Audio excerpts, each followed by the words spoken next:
Bonjour, je m'appelle Edwige Blaise, infirmière clinicienne en santé parentale infantile. Bienvenue au cours prénatal sur l'allaitement maternel.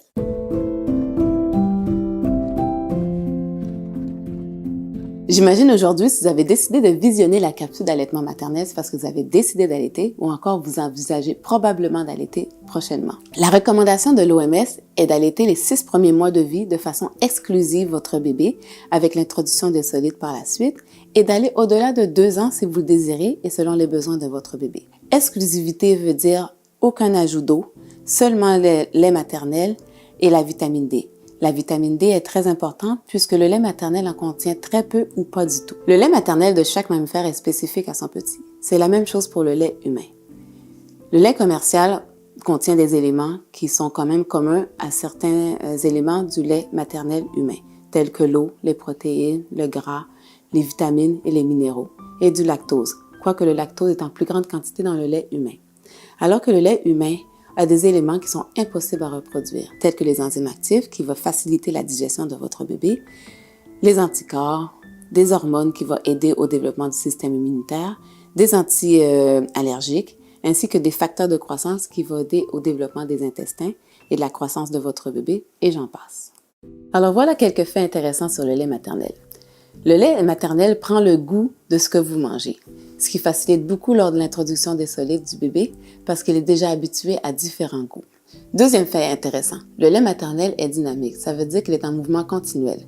Pour commencer, il produit le colostrum. Le colostrum est un lait épais, un peu jaune, qui est produit pendant la grossesse, qui est très riche en anticorps pour votre bébé, c'est un bon départ de vie. Et après ça, vient le lait transitoire par la suite pour finir par du lait mature. Troisième fait intéressant, le lait maternel d'une femme qui a accouché prématurément diffère de celle qui a accouché à terme. Entre autres, la quantité d'anticorps va être plus importante dans le lait prématuré que celle du bébé à terme pour pouvoir l'aider dans son début de vie. À présent, je vais vous parler des bienfaits du lait maternel sur le bébé. Premièrement, c'est une bonne protection contre les maladies infectieuses telles que la gastroentérite, les maladies non infectieuses telles que les otites, réduction des infections graves des voies respiratoires, favorise également le développement du cerveau. Il y aura diminution du syndrome de la mort subite du nouveau-né, diminution d'hospitalisation, diminution de leucémie infantile, diminution du diabète, diminution d'obésité et de l'embonpoint et diminution de la malocclusion dentaire. Alors, le lait maternel est bien profitable pour la mère également. Il y aura retour plus rapide de son poids pré-grossesse. Diminue les risques du cancer du sein et des ovaires, du diabète de type 2, la dépression postpartum, l'hémorragie postpartum et de l'ostéoporose. Et en plus, c'est un geste écologique et économique. Pour que votre allaitement soit un succès, il est fortement conseillé de faire du pot à pot le plus rapidement après la naissance de votre bébé. Le pot à pot n'est pas seulement bon pour l'allaitement, mais c'est bon aussi pour rétablir l'homéostasie de votre bébé. On parle de sa température corporelle, de son niveau de glycémie, de son rythme cardiaque et de sa respiration. Ensuite, on vous demanderait, si vous êtes capable, si vous êtes dans la possibilité de faire une tétée précoce. Une tétée précoce ne veut pas dire une tétée nutritive, mais c'est pour amorcer l'allaitement. Un autre conseil pour ajouter au succès de votre allaitement, ça serait la cohabitation 24 heures sur 24 avec votre bébé. Ça veut dire comme ça que le lit de bébé se retrouve dans la même pièce où ce que vous dormez. Ça va vous aider à reconnaître les signes de faim de votre bébé, qui sont les suivants. Lorsque le bébé porte sa main à sa bouche, lorsqu'il fait des mouvements de succion, l'ouverture des yeux, l'agitation des membres et la respiration plus rapide, et les pleurs sont un signe tardif. Comment reconnaître que votre bébé boit suffisamment? Premièrement, vous allez l'entendre lorsqu'il est au sein, vous allez entendre ses gorgées. Et après avoir avalé une couple de gorgées, vous allez voir sa satisfaction. Il va lâcher le sein de lui-même. Ensuite, vous allez sentir vos seins plus souples qu'au début de la tétée. Puisque vous ignorez la quantité bue de votre bébé au sein, il est important d'observer la quantité et la couleur des urines et des selles sur une base de 24 heures. La production du lait maternel est assurée par 2 hormones, la prolactine et l'ocytocine. La prolactine est responsable de la fabrication du lait maternel, alors que l'ocytocine est responsable de l'éjection du lait maternel. Alors, la façon que ça se passe, c'est qu'ils sont en grand nombre, ces hormones-là, en début de vie. Par la suite, c'est l'offre et la demande. Alors, plus vous stimulez les seins, plus bébé tète, plus les tétées sont fréquentes, plus votre production va suivre la demande. Maintenant, je vais vous parler de la technique d'expression manuelle. L'expression manuelle, c'est une technique qui est simple, pratique, disponible en tout temps et gratuite, que toutes les mères qui allaitent devraient connaître. Alors, si c'est possible pour vous de vous laver les mains avant, ça serait mieux, si vous voulez garder le lait. Vous pouvez toujours utiliser cette technique pour exprimer le colostrum qu'on parlait du début ou encore pour vous soulager. Alors, le massage ne devrait pas être douloureux et devrait se faire avec les jointures, comme ça, tout autour du sein, pour stimuler les canaux. Après une coupe de massage autour du sein, il est important de faire le C avec votre index et le pouce.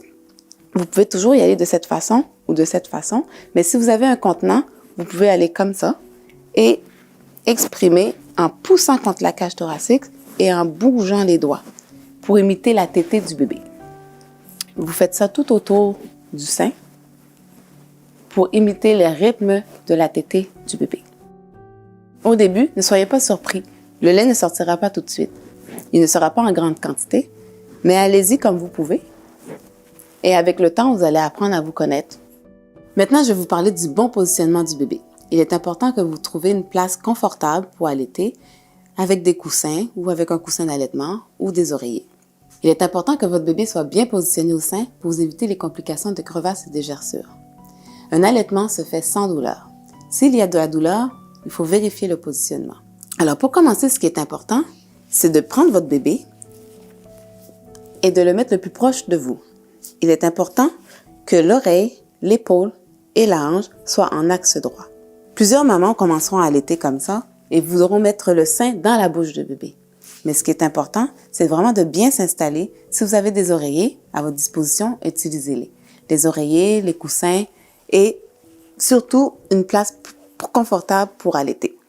Alors, une fois bébé bien en axe, il est important de soutenir le corps du bébé et ne pas le soutenir jusqu'à la tête, mais vraiment au niveau de la nuque pour permettre la mobilité de la tête lors de la tétée.